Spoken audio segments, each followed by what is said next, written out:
Hey everybody, Rick here. The CyberWire's quarterly analyst call is on 15 December from 2 to 3 p.m. Eastern Standard Time. I will be joined by Merritt Bear from AWS and Ben Yellen from our own Caveat podcast to discuss the biggest stories from the past 90 days. Now, normally we limit attendance to pro subscribers, but since it's the holidays, we are allowing the general public to join. You're welcome, and happy holidays. Details at thecyberwire.com. Funding for this CyberWire podcast is made possible in part by LastPass. LastPass is an award-winning security solution that helps millions of individuals in over 70,000 organizations navigate their online lives easily and securely. Businesses can maximize productivity while still maintaining effortless, strong security with LastPass. LastPass can minimize risk and give your IT team a breakthrough integrated single sign-on, password management, and multi-factor authentication solution.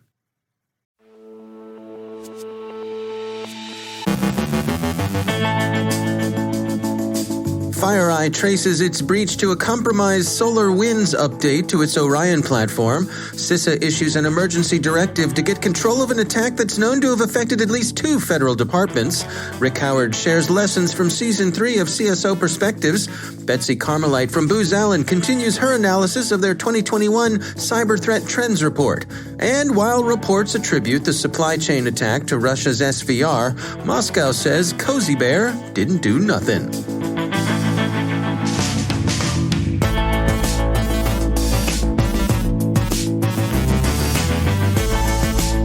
From the CyberWire studios at Data Tribe, I'm Dave Bittner with your CyberWire summary for Monday, December 14th, 2020.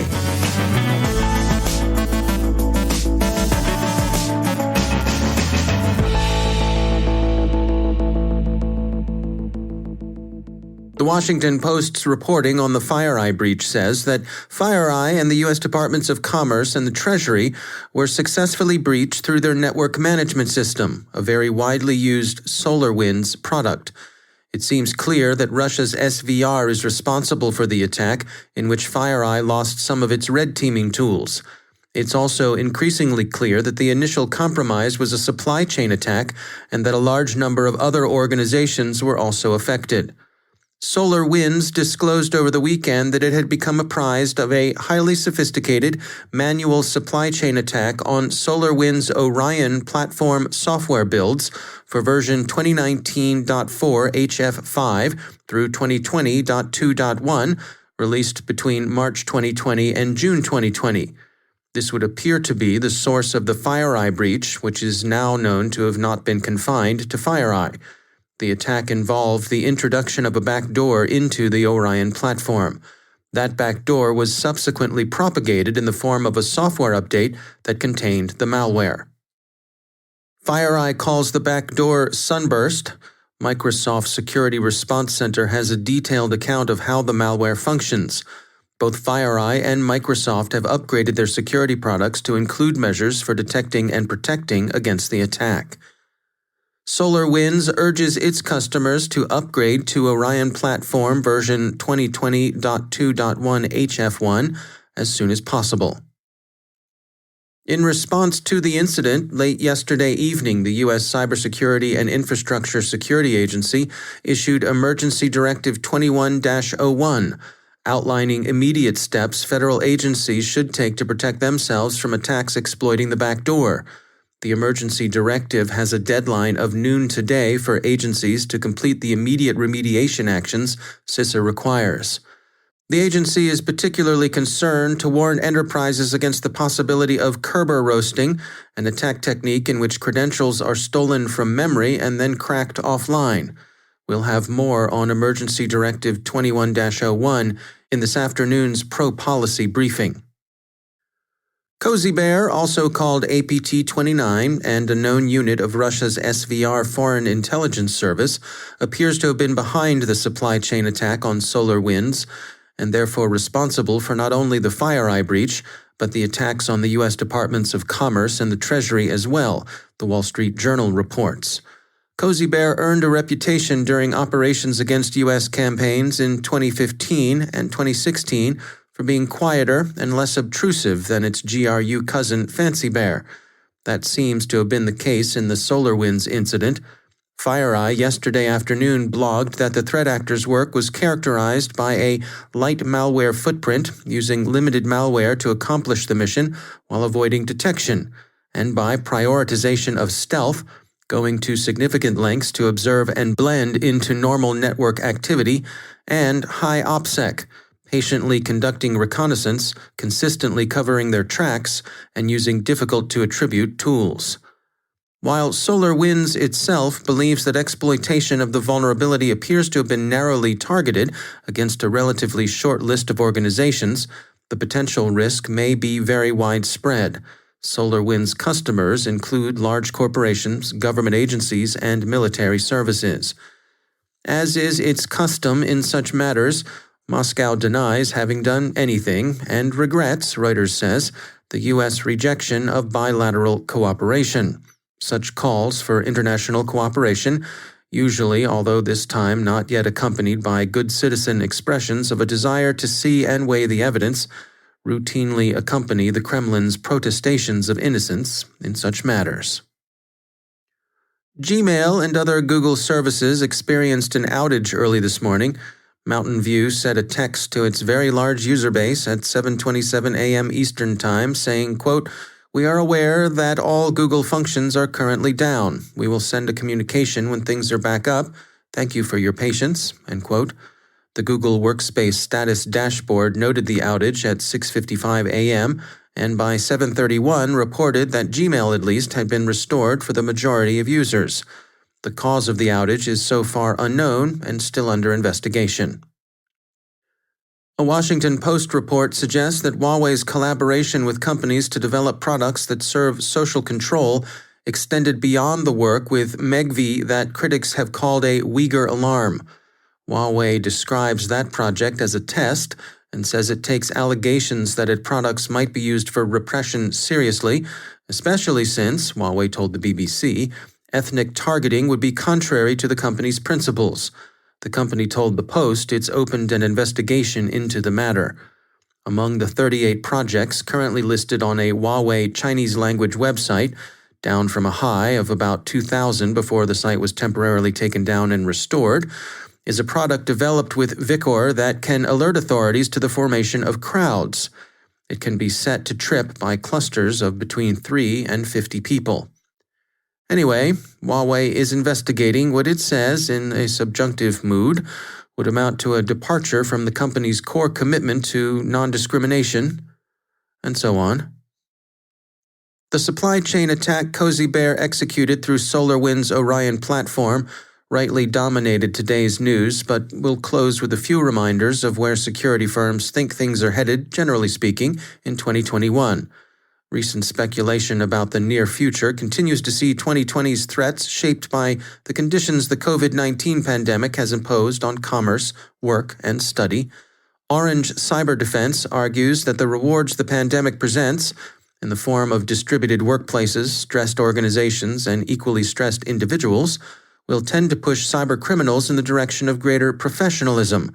That trend is reinforced by the widespread availability of more effective commodity attack tools and services. Orange says, quote, "While highly critical attacks are still kind of rare, we've seen in the past few years a massive shift from low to medium criticality among the incidents we've recorded, reflecting the availability of fairly sophisticated attack tools to less skilled criminals," end quote. They're also seeing an increase in the level of insider threats, and they expect that to continue as well. A Code 42 study reaches a similar conclusion about insider risk. Remote work, complicated new working arrangements, a looser grip on access control, and a lack of planning adequate to the sort of improvisation organizations have been forced into all make their contribution. It's worth noting that much, probably most, of the insider risk people worry about is unintentional and not necessarily malicious.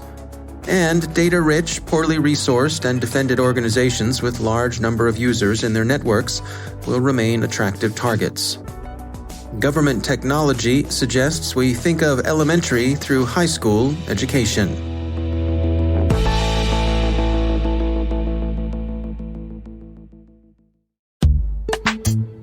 And now, a word about our sponsor, the Johns Hopkins University Information Security Institute, providing the technical foundations and knowledge needed to meet our nation's growing demand for highly skilled professionals in the fields of information security, assurance, and privacy. We value their expertise and insights as one of the CyberWire's academic partners, and of course, they're one of the world's greatest research universities. The Institute is also an NSA and DHS designated Center of Academic Excellence in Information Assurance in Cyber Defense and Research. Apply for the Cyber Scholarship Program now. The application deadline is January 11th. Visit isi.jhu.edu to learn more. And we thank the Johns Hopkins University Information Security Institute for sponsoring our show.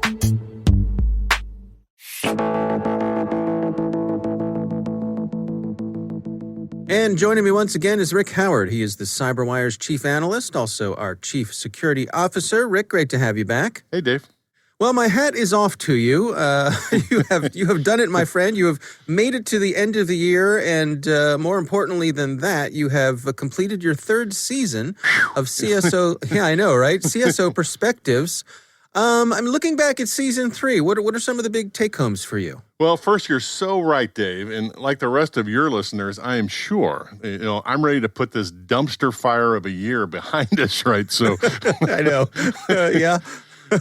And I'm so looking forward to starting to begin to get back to normal sometime in 2021. So let's just keep our fingers crossed about that.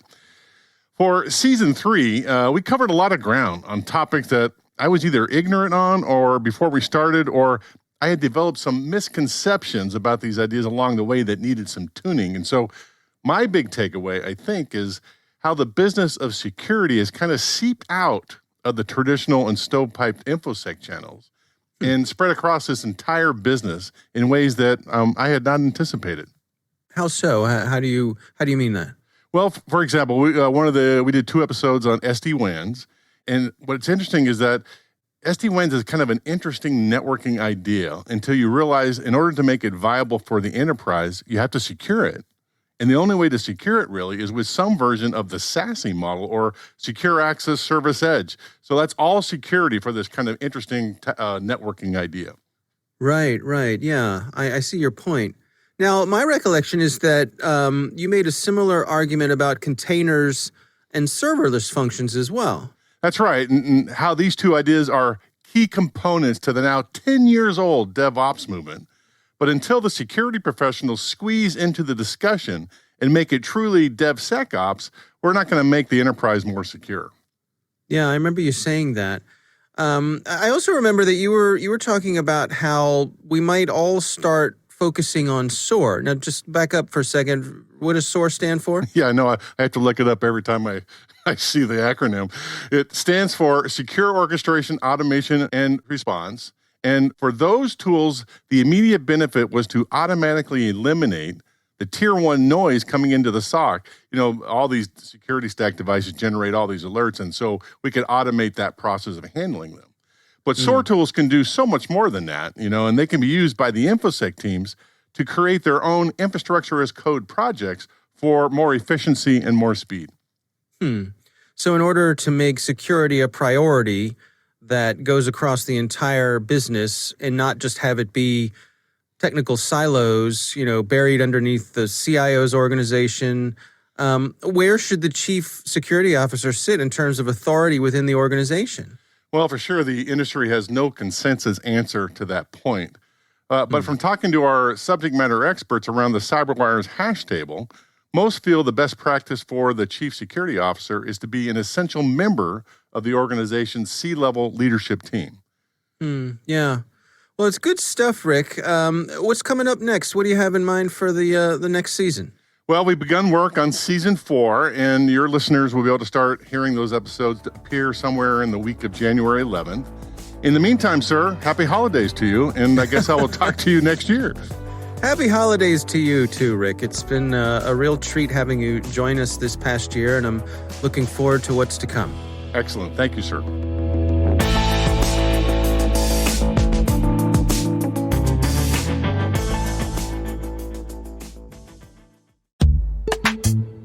And now, a word from our sponsor, Verizon. mitigate the risks, and realize the benefits of digital transformation with the help of Verizon, a leader in cybersecurity managed and professional services for nearly 2 decades. From secure cloud computing solutions to advanced detection and response capabilities, Verizon helps secure data, networks, and infrastructure of many of the world's best-known organizations. Their annual Data Breach Investigations report is considered the gold standard of cybercrime research. And Verizon's leadership in network, wireless, and IoT connectivity makes it uniquely capable of protecting the ever-expanding attack surface. Let Verizon help you optimize your defenses and achieve the maximum return on your security investments. Learn more at verizonenterprise.com/products/security.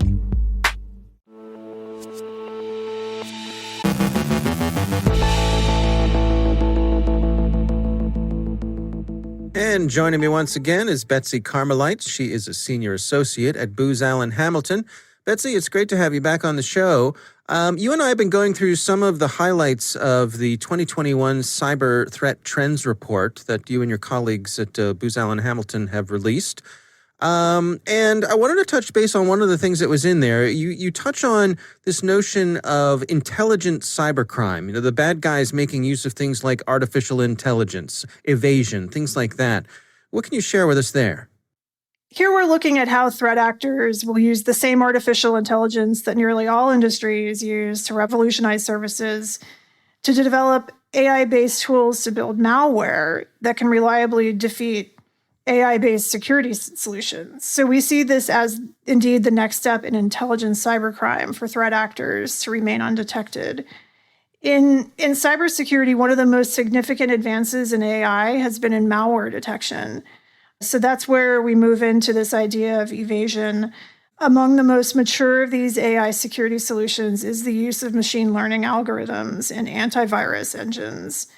Malware developers have really sought to stay a step ahead of the static signatures used in AV engines.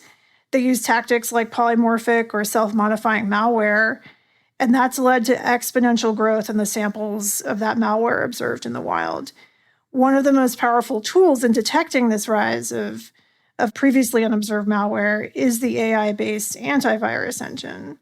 So with the premise here is that we think threat actors will turn their sights on AI-enabled tools to aid their malware development process. For instance, incorporating AI-enabled tools to finalize malware payloads before use, like encoders, packers, obfuscators used today. We've seen some researchers demonstrate tools that can be used to defeat really the most advanced AV systems. So the takeaway here is that threat actor use of AI means that antivirus will be less effective against malware that can be modified and difficult to detect. So really beneficial if you're the attacker. Well, I mean, let's talk mitigations then. I mean, is it defense in depth? Some of the old things. I mean, what are you all recommending from that point of view? Yeah, really defense in depth to limit these threats of malware payloads specifically designed to defeat AI. Organizations should implement a defense in depth strategy to disrupt these attacks elsewhere in the kill chain. We're looking at hardening internet-facing infrastructure, again, training employees, which can limit the likelihood of successful delivery. Network security tools such as IDSs can be used to detect command and control traffic. One of the other things that we're recommending for mitigation, because sometimes the actual threat is targeting the underlying data models and associated intellectual property of creating the AI services. We're concerned around that secret ingredient in the AI services not really being the algorithms, but the data used to build that trained model capable of producing true positive results. So if that's stolen, basically, you steal the model and you save yourself the trouble of building it. Organizations really need to treat and think of AI models as proprietary intellectual property and protect them as they would any proprietary software. Wow. Yeah, it's an interesting insight for sure. All right, well, Betsy Carmelite, thanks for joining us. Thank you, Dave.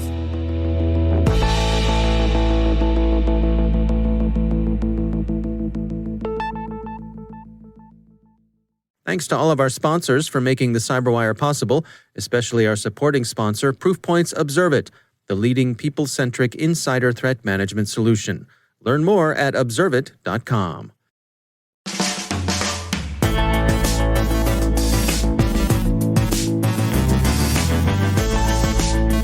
And that's the CyberWire. For links to all of today's stories, check out our daily briefing at thecyberwire.com. And for professionals and cybersecurity leaders who want to stay abreast of this rapidly evolving field, sign up for CyberWire Pro. It'll save you time and keep you informed. The quicker picker-upper. Listen for us on your Alexa smart speaker, too. Don't forget to check out the Grumpy Old Geeks podcast, where I contribute to a regular segment called Security. I join Jason and Brian on their show for a lively discussion of the latest security news every week. You can find Grumpy Old Geeks where all the fine podcasts are listed. And check out the Recorded Future podcast, which I also host. The subject there is threat intelligence, and every week we talk to interesting people about timely cybersecurity topics. That's at recordedfuture.com/podcast. The CyberWire podcast is proudly produced in Maryland out of the startup studios of Data Tribe, where they're co-building the next generation of cybersecurity teams and technologies. Our amazing CyberWire team is Elliot Peltzman, Puru Prakash, Stefan Vaziri, Kelsey Bond, Tim Nodar, Joe Kerrigan, Carol Terrio, Ben Yellen, Nick Valecki, Gina Johnson, Bennett Moe, Chris Russell, John Petrick, Jennifer Iben, Rick Howard, Peter Kilpie, and I'm Dave Bittner. Thanks for listening. We'll see you back here tomorrow.